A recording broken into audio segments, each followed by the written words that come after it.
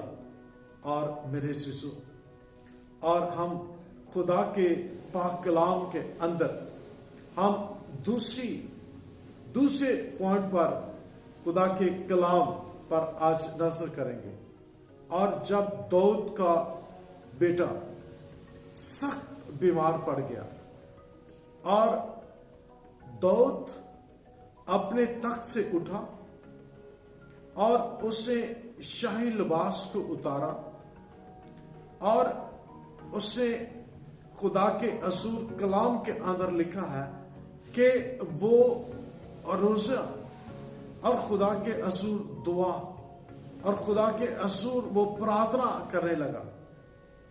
اور وہ ایک بادشاہ تھا، اس کے پاس وسائل تھے اور اس کے پاس طبیب تھے، لیکن وہ سب سے پہلے وہ اس بات کو جانتا تھا کہ جو میرا خدا ہے وہ آسمان اور زمین کا کل اختیار اس کے پاس ہے، اور وہ اپنے خدا کے پاس جاتا ہے، خدا کے حضور اپنے بیٹے کے لیے خدا کے حضور پرارتھنا کرتا ہے کہ وہ جو سخت بیمار ہے خدا اس پر اپنی شفا کو نازل کرے اور میرے بیٹے کو خدا اٹھا کھڑا کرے۔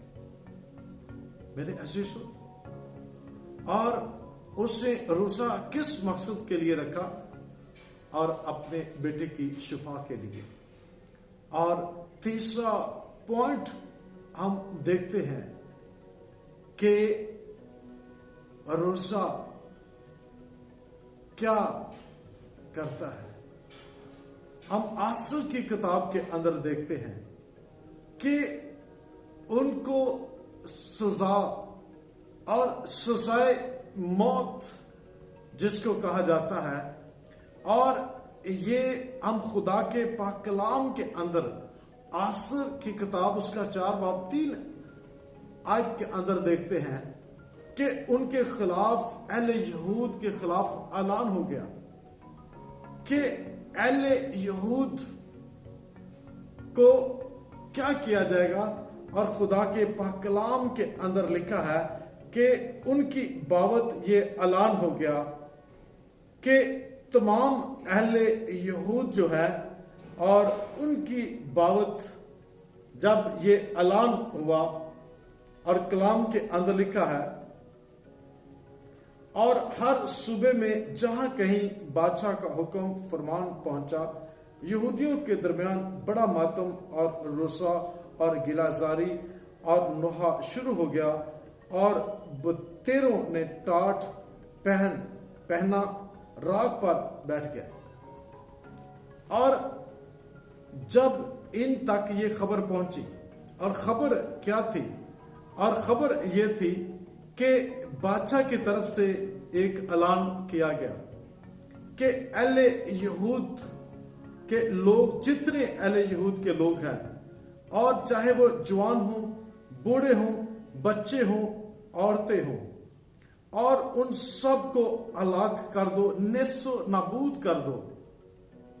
اور ہم دیکھتے ہیں کہ ان پر سزا اور سزائے موت کا اعلان ہوا، لیکن ہم اہل یہود کو دیکھتے ہیں کہ جب یہ اعلان ان کے خلاف ہوا تو انہوں نے کیا کیا؟ انہوں نے خدا کے حضور ہم کلام کے اندر دیکھتے ہیں کہ ماتم، روزہ، گلہ زاری کی، اور ٹاٹ اوڑھ لیا اور راکھ پر بیٹھ گئے. اور انہوں نے خدا کے آگے فریاد کی، خدا کے آگے منت کی، خدا کے آگے روزے کی حالت میں خدا کے حضور گر گئے. خدا کے حضور زار زار خدا کے حضور روتے ہیں. اور خدا کے حضور ہم دیکھتے ہیں کہ یہ ان کے خلاف اعلان سزا کا ہوا. آج اگر ہم اپنی زندگیوں پر غور کریں تو ہم دیکھتے ہیں کہ جس طرح اہل یہود کو سزا کا اعلان کیا گیا، ان کے خلاف جنگ برپا اور ان کو میرے حصوں ہر زندگی کو کچلنے کے لیے اعلان ہو گیا. اور آج ہم دیکھتے ہیں کہ ہم بھی اسی طرح میرے حصوں سزا کے اندر زندگی گزارتے ہیں میرے عزیزوں. اور ہم دیکھتے ہیں کہ یہ اعلان ان کے خلاف ہوا کہ ان کو کیا کیا جائے. ان کے بچوں کو، بوڑھوں کو، عورتوں کو، سب کے خلاف یہ اعلان ہو گیا کہ ان کو قتل کر دیا جائے. اور آج بھی میرے عزیزوں ہمارے اگر دیکھیں تو آج بھی یہ سزا ہماری زندگیوں پر میرے سو پھندے کی طرح لٹک رہی ہے. لیکن آج ہمیں بھی کیا کرنا ہے؟ اہل یہود کی طرح آج ہمیں بھی خدا کے حضور دعا کرنے کی ضرورت ہے. خدا کے حضور گلہ زاری کرنے کی ضرورت ہے. خدا کے حضور جھکنے کی ضرورت ہے. میرے سو آج اگر ہم دیکھیں تو کتنے ہمارے نوجوان ہیں کہ جو میرے سو موت کے قبضہ کے اندر ہیں. میرے سو آج کتنے ہمارے بزرگ ہیں جو موت کے قبضہ کے اندر ہیں، ہمارے نوجوان میرے سو. اور آج ہمیں بھی میرے سو جس طرح آسر کی کتاب کے اندر ہم دیکھتے ہیں کہ میرے سو ایک زندگی نے، میرے سو آسر نے، میرے عزیزو خدا کے حضور روزہ رکھ کے میرے سو ہم دیکھتے ہیں کہ اپنی قوم، پوری قوم کو میرے سو آسر نے بچا لیا. تو میرے سو اگر آج ہم روزہ رکھے تو کیا میرے سو آج ہم اپنے گھر کو نہیں بچا سکیں گے؟ کیا آج ہم اپنے علاقے کو نہیں بچا سکیں گے؟ میرے سو آج ہم بھی میرے سو بچا سکیں گے. لیکن کب؟ جب ہم خدا کے حضور کلام کے اندر جو لکھا ہے کہ ان کو جب خبر ملی تو وہ خدا کے حضور عروسے میں خاکسار بن کر خدا کے حضور جھک گئے. اور ہم چوتھا پوائنٹ جو ہے، ہم یوئیل 2 باب اور اس کی ہم میرے سسو ہم خدا کے پاک کلام میں سے ہم دیکھتے ہیں اور اس کی چند آیات پر ہم خدا کے حضور ہم غور کریں گے. اور دوسرا باب، یوئیل اس کا دوسرا باب اور اس کی 15 آیت کے اندر لکھا ہے، اور سیون میں نرسنگا پھونکو اور روزے کے لیے ایک دن مقدس کرو، مقدس محفل فراہم کرو. میرے عزیز، میری بہنوں، میرے بھائیوں، میرے بزرگوں،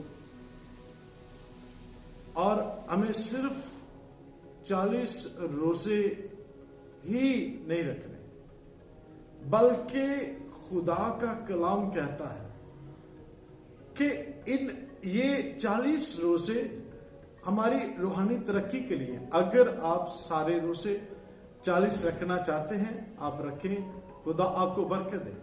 لیکن خدا کے پاک کلام کے اندر لکھا ہے کہ ایک دن روزے کے لیے، ایک دن روزے کے لیے مقرر کرو اور ایک دن مقدس کرو، مقدس محفل، یعنی کہ خدا کے لیے ایک روز مقدس اور پاک ٹھہرا کر، یعنی کہ خدا کے حضور روزے کی حالت میں خدا کے حضور اور تنہائی کے اندر خدا کا کلام کہتا ہے ایک دن مقدس کر کے خدا کے حضور ٹھہر جاؤ۔ اور اس کا دوسرا پوائنٹ ہے تم لوگوں کو جمع کرو اور جماعت کو مقدس کرو اور بزرگوں کو اکٹھا کرو۔ یعنی کہ تم لوگوں کو جمع، یعنی کہ عام لوگوں کو، یہ نہیں کہ صرف مقدسین کو اکٹھا کرو، راس بازوں کو اکٹھا کرو۔ میرے جو کلام کے اندر لکھا ہے کہ تم سب لوگوں کو اکٹھا کرو اور جماعت کو مقدس، یعنی کہ ان کو خدا کے حضور یعنی کہ پاک برے کے لہو سے ان کو دھو کر، یعنی کہ یہ مقدس کرنے کا مطلب ہے کہ خدا کے حضور توبہ کی حالت میں وہ اکٹھے ہوں۔ اور ان میں سے کون کون سے لوگ خدا کن کا چناؤ کرتا ہے؟